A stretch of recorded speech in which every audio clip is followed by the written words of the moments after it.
What's up, guys? Welcome back to Newswave. So the timing for Nintendo's big reveal seems to be getting a bit interesting now, with more information popping up that may have some people getting a bit ahead of themselves, but we'll go over that here today.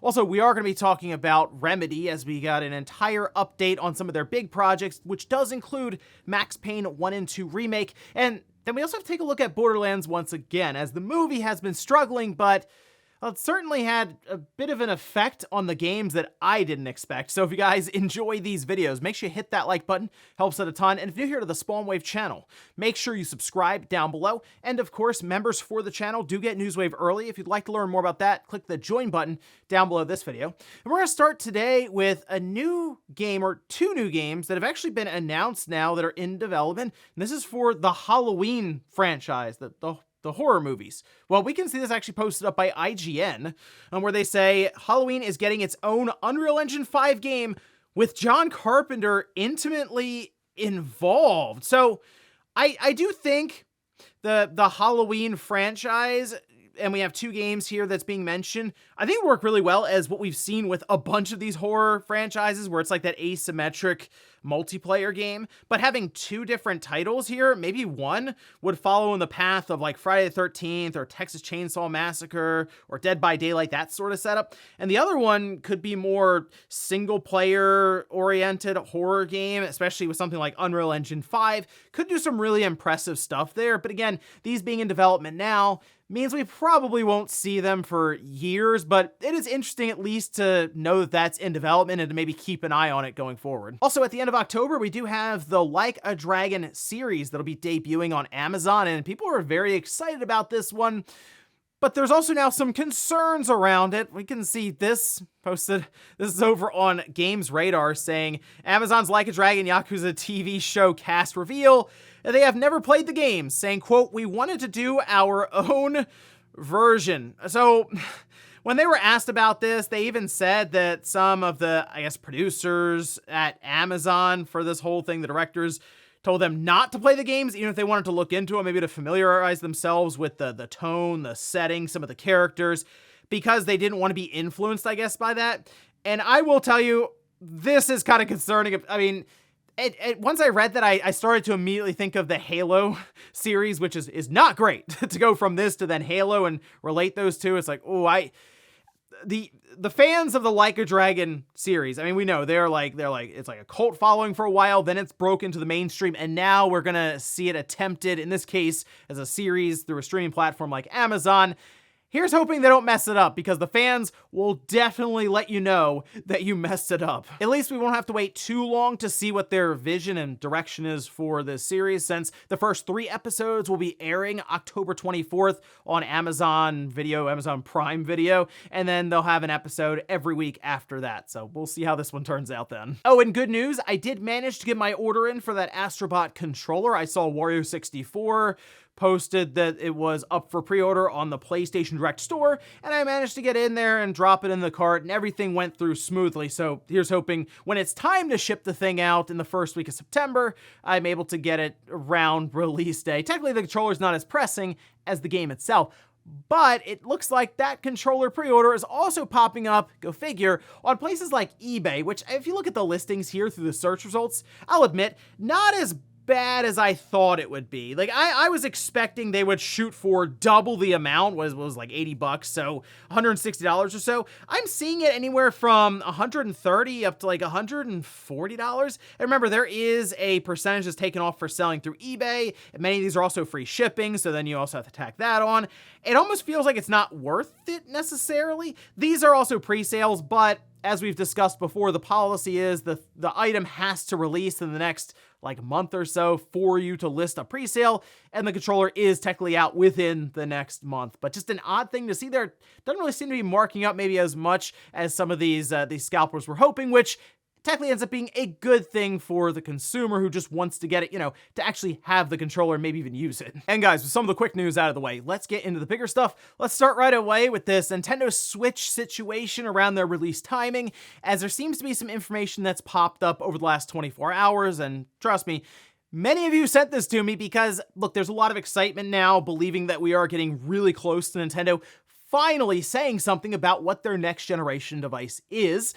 So when you see information pop up that says, hey, you're going to find out potentially in the next 2 weeks, maybe before the end of this month, which we're almost halfway through August, yeah, there obviously a lot of excitement is going to build. And as soon as I saw this starting to pop up online, I then saw the source, and we can see this it came from Reddit, which then linked to Fama Boards, which then linked to PH Brazil in a podcast. But this we can see posted, and they managed to do the translation here saying, according to our own Brazil, the journalist who broke the news about the 2025 Switch 2 release, Nintendo seems to have brought forward some plans regarding the Switch 2's release schedule. Some presentations, which doesn't specify which ones, that were scheduled for the end of September, seem to have been brought forward to the next couple of weeks. So I would read that as they got pushed up a month, and maybe to get ahead of Gamescom, technically. Also says that the current podcast should be one of the last ones before the news of Switch 2 really starts to pop up. That could also be through reports that aren't from Nintendo, so keep that in mind. A lot of those reports you see that show up, we'll just say from VGC, as we've seen that happen a couple of times now, or Bloomberg.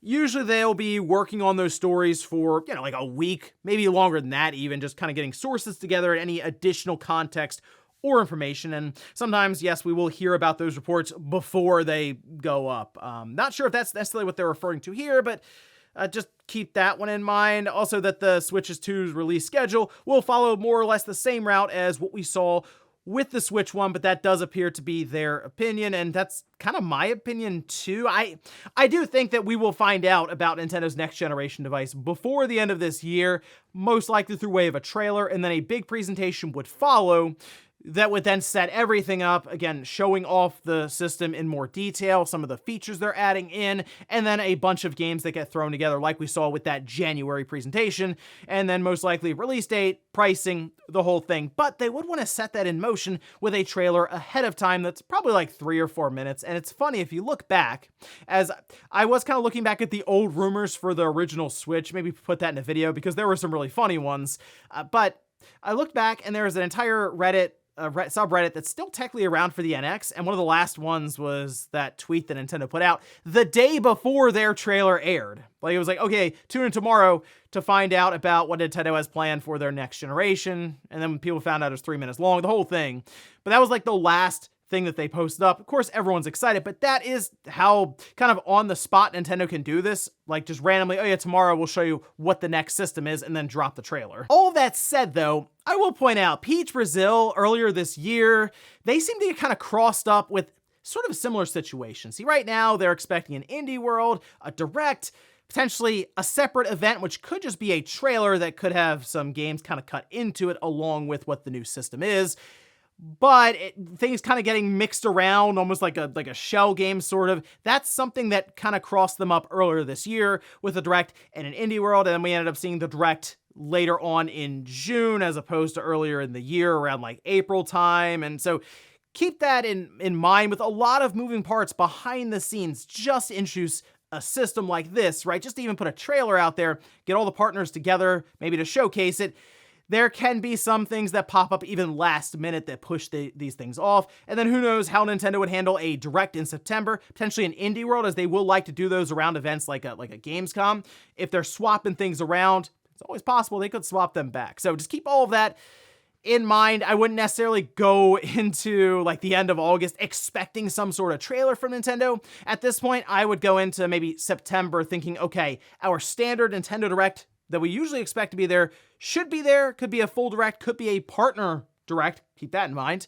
And then if something happens in the next couple of weeks, just be surprised and hopefully excited as to what Nintendo has to show. Next up, let's talk about Remedy, as they did release a bunch of information for investors, sort of outlining their finances and their plans for the future with different games they now have, of course, in development, some scaling up to full production. They did also talk a bit about Alan Wake 2 and the situation around that one, which we can see this posted up over on their report, where they say, in June, Remedy and Epic Games announced that the physical deluxe edition of Alan Wake 2 is coming out in October and a collector's edition will ship in December. At the time of publishing this report, Alan Wake 2 has recouped most of its development and marketing expenses. So technically, Alan Wake 2 is not yet profitable. However, I do believe Alan Wake 2 will become profitable over time. Remember, games don't just stop selling now, after it's been out for even up to like a year or two.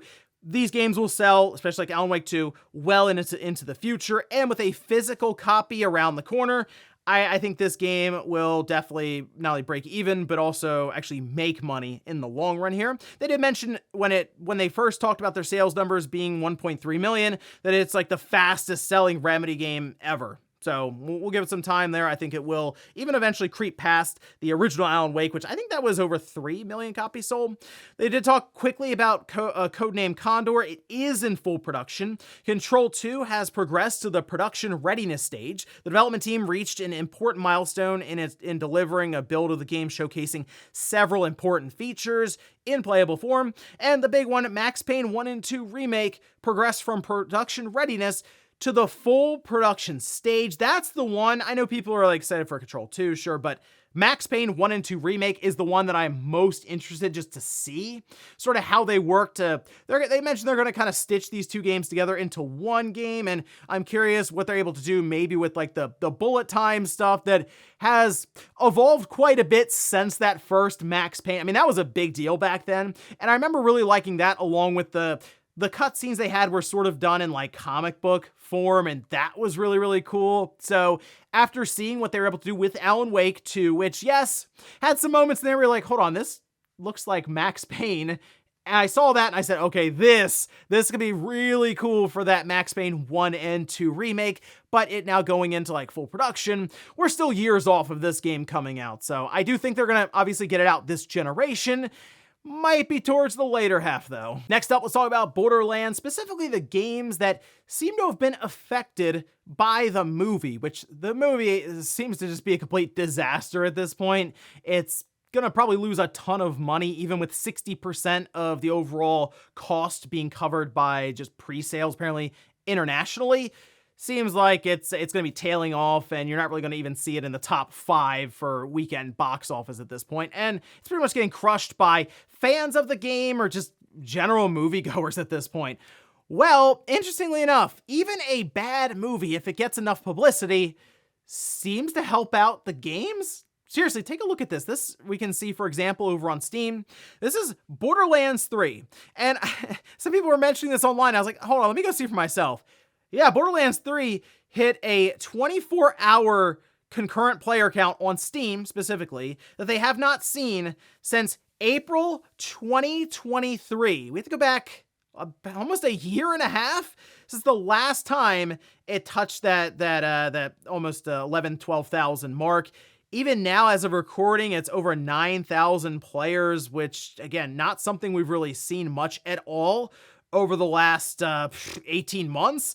And I guess it just goes to show you, look, even if the movie or the series is bad, it could still actually introduce people to a new video game franchise. And I mean, I guess in this case, just having that out there as part of the discussion, the conversation. I saw some people say, hey, don't even bother going to see the movie, because how expensive tickets are now to go out to the theater.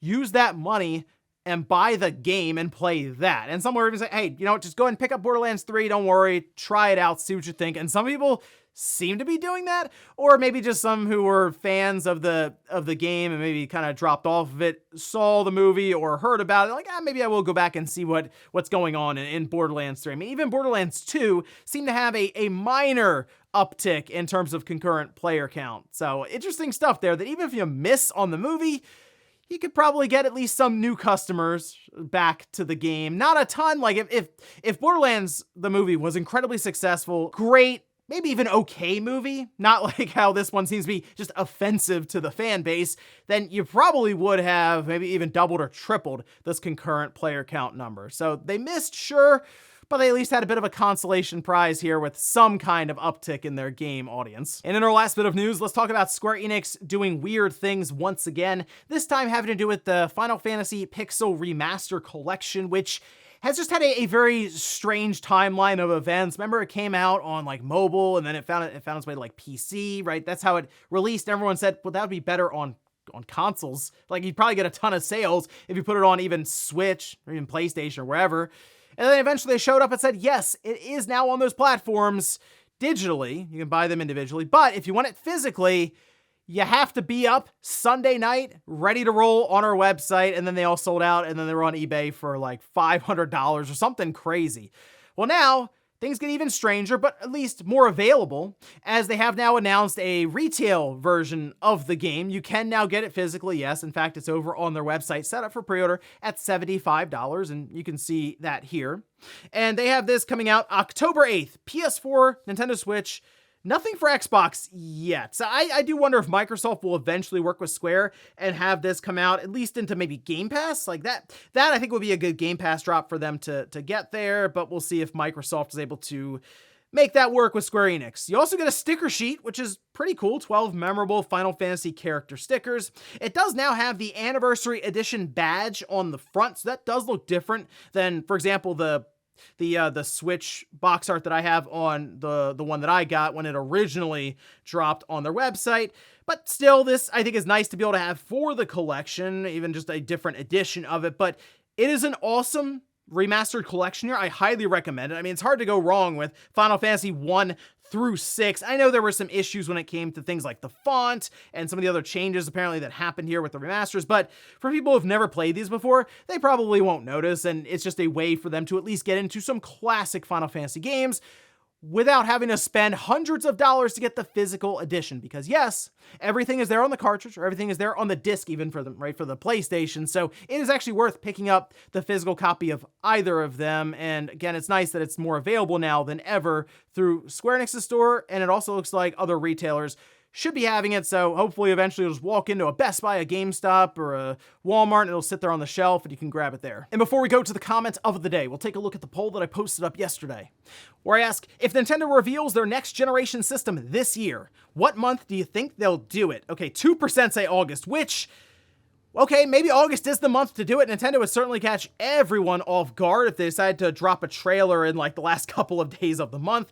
Otherwise, though, it appears that October or November are the front runners here. And yeah, I could see October.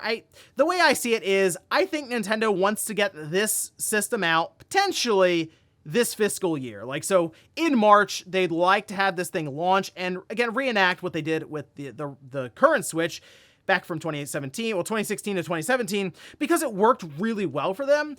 If they wait until the first quarter, so even if they wait till like January, February to showcase this new system in some way, it's not coming out, I don't think, until the second half of 2025. Are they gonna go that long with the current Switch? And I mean, the hardware then in their next generation system will have aged at that point, because the chip that's going in there, it seems like it's been ready for a little while now. So that's another thing they have to account for there, is the hardware and its longevity in the market.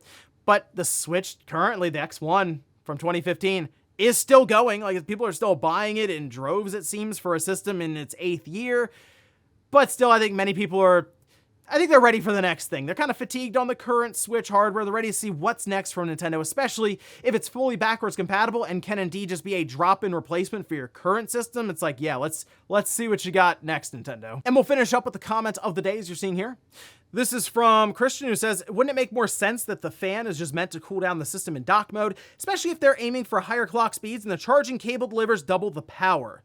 Well, in this case, docks, like there are tons of docks out there for, say, the Steam Deck that delivers like 100 watts. That doesn't need a fan or anything, so I don't really think the power cable would come into play for that, the amount of power going through there. Docks, for the most part, can be passively cooled unless there is something more going on inside of that dock. And in terms of cooling the system, Nintendo would be better off over-engineering the cooling inside of the Switch, like they do now, by the way. So, like for their next system, the current Switch is over-engineered when it comes to the cooling in the system, and a lot of that's because when you do put in the dock, the fan will spin faster and it will be able to cool better despite the higher clock speeds. That is still the strategy to take for Nintendo, as opposed to adding in a fan for no real reason, because even pushing air up through it won't really make a huge difference, because it would come down to that internal fan for the system to really do most of the heavy lifting to keep the system cool. So if a fan's in the dock, the question still becomes, why is it there? Because it's not going to be there for the charger, and it's probably not going to be there necessarily to effectively cool the system? So that's the big question right now. And ladies and gentlemen, that's going to do it here for Newswave. If you enjoyed this video, guys, hit that like button. If not, hit the dislike. Leave comments down below about everything we talked about here today. And if you did miss yesterday's Newswave, want to get caught up on even more Switch 2 stuff, I'll have it next to me in this card. Or maybe you want to hear about the future of the Xbox 360 and how there's an entire homebrew store that has just now started up and what effect that can have on the market there. Thanks guys for watching, and I'll see you next time.